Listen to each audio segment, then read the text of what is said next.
Final question is just what final advice would you give to individuals contemplating real estate investment in the Las Vegas market? Well, we were kind of talking about this. So the thing is that you can't time everything. That's probably the biggest thing. Whether it's real estate in Vegas or otherwise. Or just anything in life, the people who you surround yourself with can make or break you.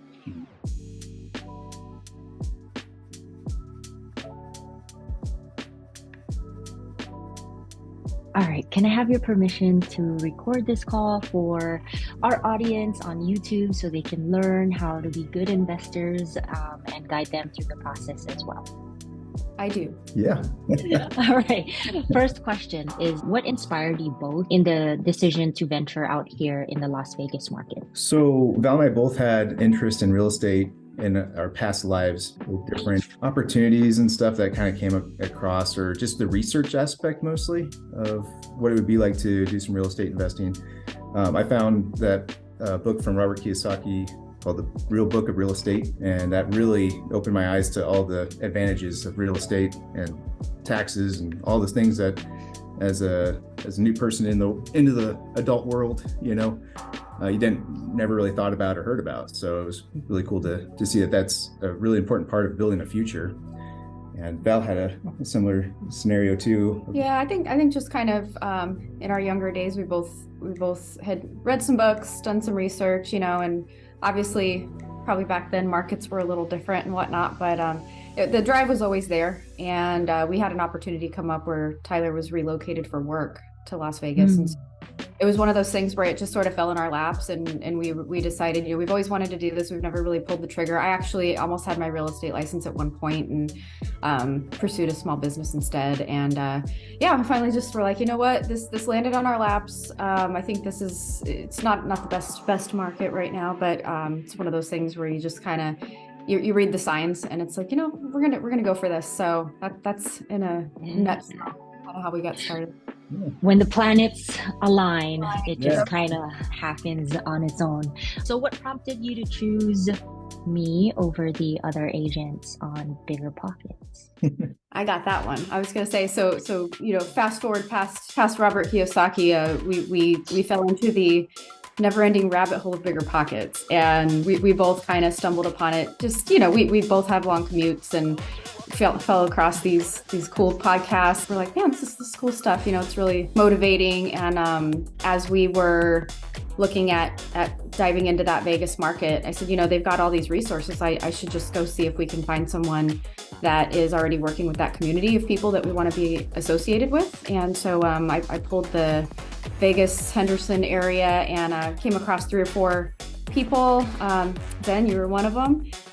Just read their profiles, and for me personally, just with life experience, it's a big deal to me to have someone that is well-rounded, and it's great to have someone that's an expert in that particular field. However, I have just found in so many life endeavors that there's more to being well-versed in one area that can bring things to the table you would never expect. So, we've had, between the two of us, we've run 2 small businesses, and I've found that just hiring people that have a background that you would never quite expect, that can bring skills to the table, can be huge. And so that's what really spoke out about your profile for me was, yeah, she's a realtor. Yeah, she's got this and this under her belt in that world. However, on the flip side, look at what she's done, just phenomenal numbers in sales and your own businesses, your own endeavors. And I just immediately, it wasn't even a question at that point. It was like, this is the person that I definitely want to at least reach out to right now.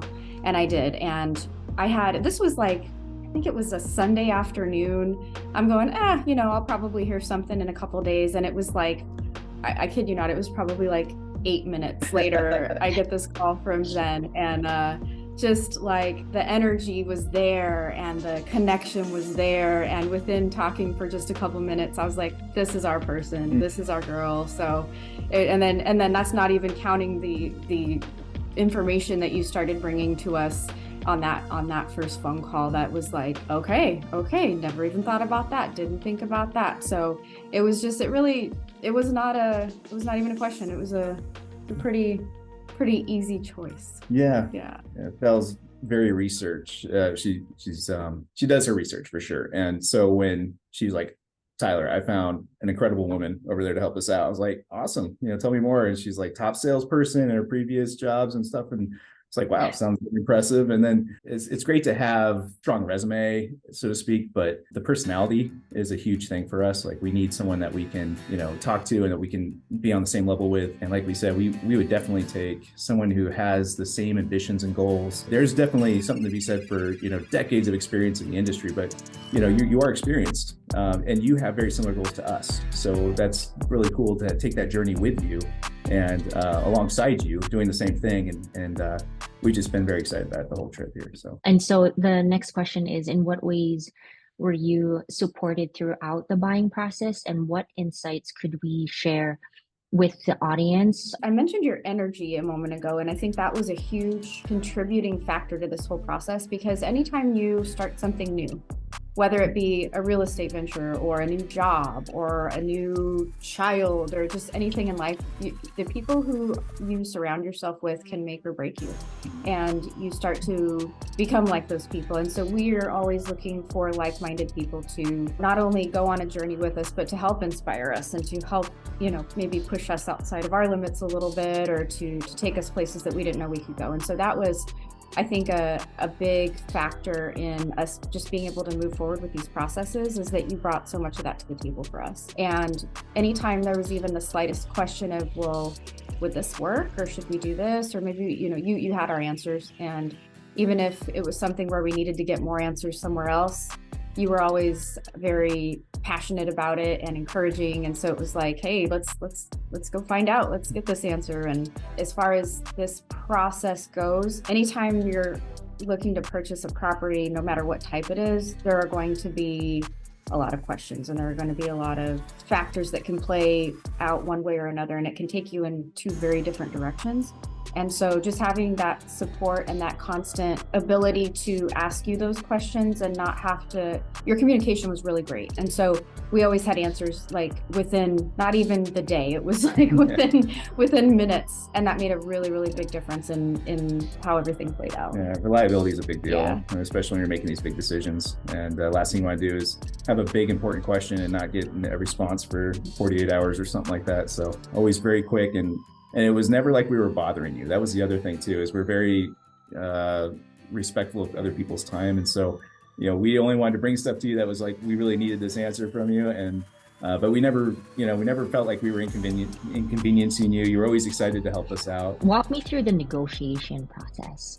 And was it favorable, like towards your investment strategy? What were like maybe some things that could be improved on that front? Yeah, absolutely. So, when we went into this, we originally thought we were going to be buying a resale property. And you had actually made the suggestion for us to look at a new build community. I think as far as negotiations go, there weren't quite as many opportunities for that in this particular situation. However, there were some buyer incentives that we didn't even know existed that you were able to help us with. Even small little things like, we have this property available. The opportunity for negotiation wasn't huge, being that it was already an established new build property that kind of came as is. However, there was a little bit of wiggle room with some of the, I guess you could say, upgrades that we get and approaches to take to buy down points and things like that. And you had some really great suggestions for us on the loan side as well. So on the lender side, what were some tactics that you've done in order to get the best rates? Because interest rates, it sucks. Like 2023, it's just Absolutely. bad, and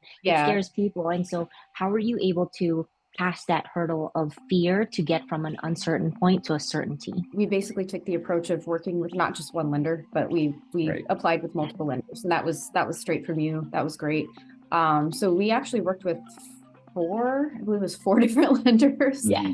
That we put applications in with, and it was a matter of, let's see what one can do for us, and then we move to the next one and say, well, this is what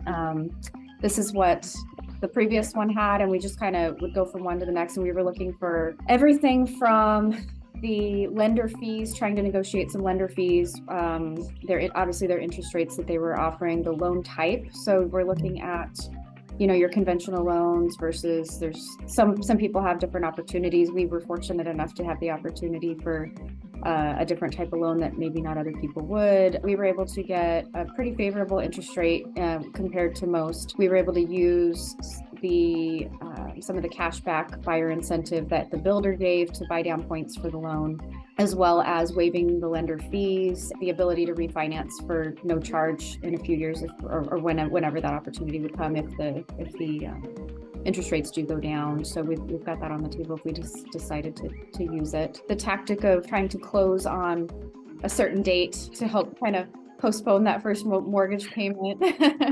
Yeah. So the next question is, what was the most challenging part of the transaction? If you're able to share some use cases there that our audience can look out for. You know, I feel bad because I don't have a whole lot for you with that.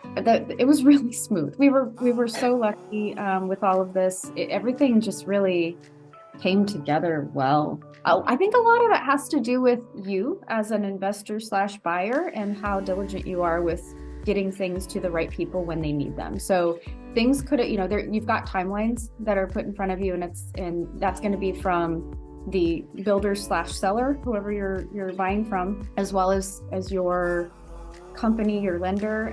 They're going to need things from you, and they're going to need them in a timely fashion. And so depending on how diligent you are about getting them those things when they need them and in the capacity that they need them. So it's not just, getting them a check stub or a tax statement or whatnot. I mean, you've got to be able to deliver those things to them in the manner that they want them, the right type of file and whatnot. So that could have created some hurdles if we weren't able to do that. We just really, really made sure to take that time. Going into it, though, we knew what that process was going to look like. We've been able to purchase a property in the past, so we knew what the demands would be. And we just mentally going into it, knowing that, okay, we've got to make sure we've got the time for this and that we're making the time for it and we're getting them what they need. So we did a lot of prep ahead of time to get those documents in a row. We had files on the computer ready to go. Okay, these are going to be the check stubs we need, and the tax returns and the mortgage interest statements from our last property and whatnot. So I think a lot of that can fall on the buyer themselves. So just being prepared is a big part, being organized. And again, back to your original question, we had a pretty smooth process with this one. We really didn't have a huge, I can't really think of a big challenge, to be honest. No, I think a lot of the challenges were eliminated because of your recommendations. So the big thing was, we didn't really even think about a new build, for instance. And so with you taking us that direction, that was such a good fit for us because we didn't even live in Vegas. And so if we had to go do something, we had to make a trip out there. And so if you have all these inspections and all these other things that you'd have to do, it would have just been a nightmare for us to have to coordinate all that. So it was just a really good fit and a great recommendation from you to make the process that much easier. And so we didn't really have any huge complications that we had to overcome because it was a good fit for what we were trying to do. Finding the location's a big one. Yeah. So I would say I wouldn't even know. I don't know that I'd call it a challenge because it's more so just something that's part of the process. Yeah. But depending on how eager you are and how, what your timeline looks like, I guess it could be a challenge if you're in a hurry. We weren't really necessarily in a hurry, but just doing that, we made a few trips out. We were, you showed us several properties. And so I guess you could say that was maybe one of the more time consuming parts, which was still easy at the end of the day. Yeah, I have to admit, working with both of you, I think the reason why this was so smooth is because you're both so meticulous and timely. And so the gravity of the situation, it just kept on getting executed when they were due. And it was ideal on both ends because we moved really fast and efficient. So I just had to put that out there because it does fall a lot on the realtor who's the representative and also the buyers. And I just want to let you both know how amazing it is to work with both of you. So reflecting on your initial expectations. So let's think all the way back. Were they surpassed? Were they met? Or did we fall short? How can I improve? Surpassed. Absolutely. Yeah. I think, we've both we've done a lot of life, we've run businesses. We've both had pretty long careers and worked different jobs and worked with a lot of types of people. We've worked retail a lot and a lot of, personalities and communication and whatnot. Those things are just, they're so huge. And so I think just being with our roots and where we come from, we go into everything with as much of an open mind as we can. And we're both very patient people. And so, not to sound weird, but we try not to set the bar crazy high when we go into any situation, just because you're going to set yourself up for disappointment no matter what you do. We went into this going, pretty neutral. It's like, all right, let's see what we can get done, and we came out of this with not even just a property and a venture, but we came out of it with another, life friend and a partner. And so by all means, the answer to that question is very far surpassed our expectations. Sometimes it's just a matter of meeting the right people and having the same personality goals and whatnot. And so A+. Yeah, Zen. And then the other thing is, for us in our businesses as well, like it makes a difference to the customer when you are excited about what you're doing. And that is definitely something that you bring to the table. It's not just another client you're meeting with. Like you're excited about helping us out. You're excited about the next thing, and you genuinely care about us. And so it makes a big difference in a realtor and client relationship when you have that. And it's great. You haven't let us down. You always done what you said you're going to do, and so definitely exceeded expectation for sure. What are the top 3 tips that you can give me to become better for future clients? It's a tough question to answer, because you definitely have been just so supportive. And again, everybody's different, and it really depends on what each person's looking for. Sometimes the means of communication can be, so one thing that Tyler mentioned is we're always very cognizant of people's time. And so for us, it was like, we didn't want to bombard you with a million text messages and emails and things like that. It was always on a need to know, like, we would send you something if it was imperative or important. You're going to get people that are the opposite. A lot of people are the opposite. They're going to message you with every single little thought that they have. And so being able to probably, you respond at the drop of a hat.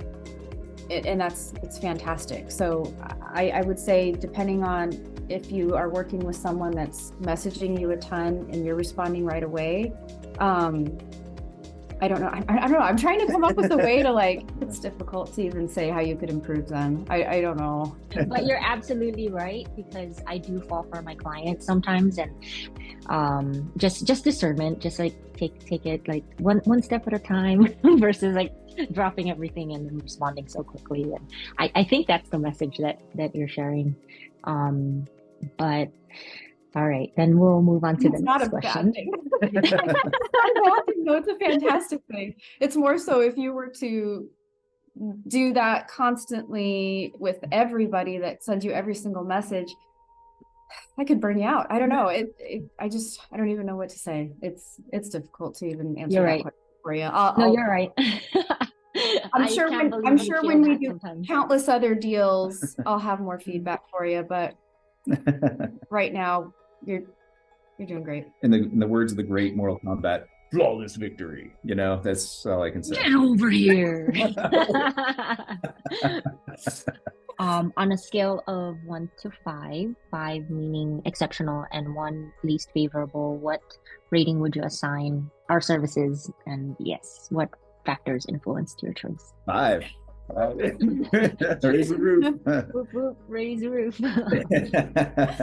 And I guess just obviously, it's nothing short of exceptional. Final question is just, what final advice would you give to individuals contemplating real estate investment in the Las Vegas market? Well, we were kind of talking about this. So the thing is that you can't time everything. That's probably the biggest thing. And whether it's real estate in Vegas or otherwise, even in our primary residence, we found that the market was really high. Was it 2020, something like that, when we were looking originally, and we're like, oh man, and we're like, let's just let the market cool off before we pull the trigger on anything. And of course, a year later, the market went up another 30%. Interest rates started rising, and we're just like, oh, why didn't we do it earlier when we first started thinking? So the thing is you just never know what tomorrow's going to bring. Make whatever is going to, you got to just capture what works for you in the moment, because you're going to need a place to live. And if you decide to do real estate investing, just hitch on to someone who knows what they're doing and does it, for professionally like you, Zen, and just trust the person who knows what's going on, and just enjoy the ride, I guess. Because kind of it's that cliche, don't live in fear. And you get that analysis paralysis. You hear about that. That's a big one. So you could sit there and, oh, well, the interest rates are supposed to come down, or there might be a recession, or it's like, yeah, it could be, it might not be, but we only have so many days on this planet. So how much of that are you going to sit there twiddling your thumbs waiting for everything to be perfect? Mm-hmm. So it's never going to be perfect. So just find out what works for you and then pull the dang trigger. Thank you so much.